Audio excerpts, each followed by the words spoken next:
من الشيطان الرجيم بسم الله الرحمن الرحيم ادعوا ربكم تضرعا وخفية إنه لا يحب المعتدين. In this verse of the Quran Sharif, Allah Tabaraka wa Ta'ala teaches us what are the etiquettes of making dua to Allah Tabaraka wa Ta'ala. So here Allah Tabaraka wa Ta'ala mentioned that ادعوا ربكم تضرعا وخفية, that call unto your Rabb, make dua to your Rabb with humbleness, وخفية, and with secrecy.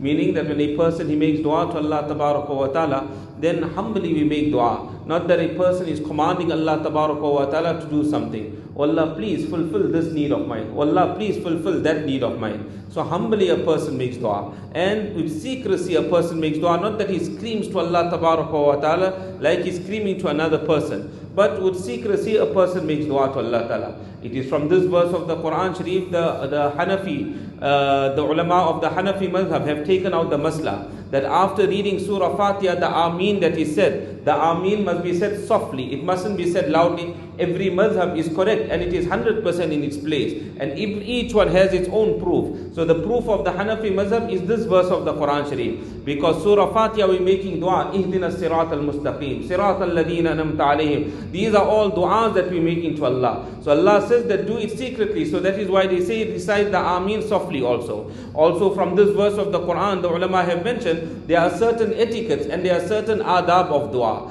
These etiquettes and these adab of dua, they are part of dua as well. And if anybody does not observe the etiquettes of dua, it will be regarded as one is transgressing the limits in regards to dua. For example, from amongst the etiquettes of dua is we do not make dua to Allah Ta'ala for anything that is impossible. Allah has full power over everything. There is nothing that is impossible for Allah Tabaraka wa Ta'ala. But we shouldn't make dua to Allah Ta'ala for something that is impossible. For an example, it's impossible for any person to remain on this earth forever and forever.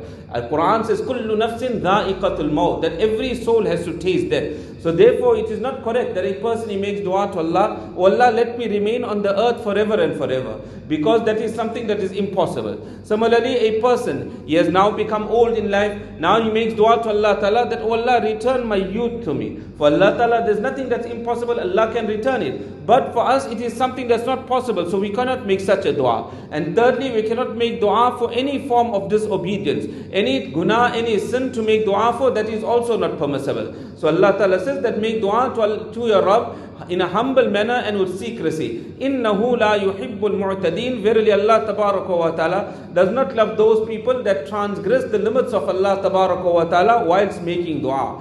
Further Allah Ta'ala says, وَلَا تُفْسِدُوا فِي الْأَرْضِ بَعْدَ إِصْلَاحِهَا, that do not cause corruption in the earth. After everything has been corrected, everything is quite in order. Meaning that after Allah Tabaraka wa Ta'ala has created the earth so perfectly, and Allah Ta'ala has commanded you now to worship Allah Ta'ala, for you to worship another being besides Allah Tabaraka wa Ta'ala, that is causing corruption in the earth. Or Allah Ta'ala has guided us in a particular manner, that this is the guidance that you should follow. A person, he leaves that guidance and he follows the ways of other people, the ways of the kuffar, that is causing corruption in the earth. So Quran does not want us to cause corruption, because the result of corruption is disastrous. All the calamities that we find in the world, that is because of the corruption in the earth. And if we obey Allah Tabaraka wa Ta'ala, there will be peace, there will be happiness in the earth. Allah Ta'ala further says, وَادْعُوهُ خَوْفًا وَطَمَعًا. Again Allah Ta'ala mentioned what is the etiquettes of dua. That make dua unto your Rabb with fear and hope. That on one side there must be fear, on the other side there must be hope. Fear the azab of Allah Ta'ala, have hope in the mercy of Allah Tabaraka wa Ta'ala. Any person that makes dua in this particular manner, he will be categorized as those people that do good. Therefore Allah Ta'ala further says, Inna rahmatallahi qareebun min al-muhsineen, that verily the rahmat and the mercy of Allah Tabaraka wa Ta'ala, this is close to those people that are muhsineen, that do good. We will continue from here inshallah.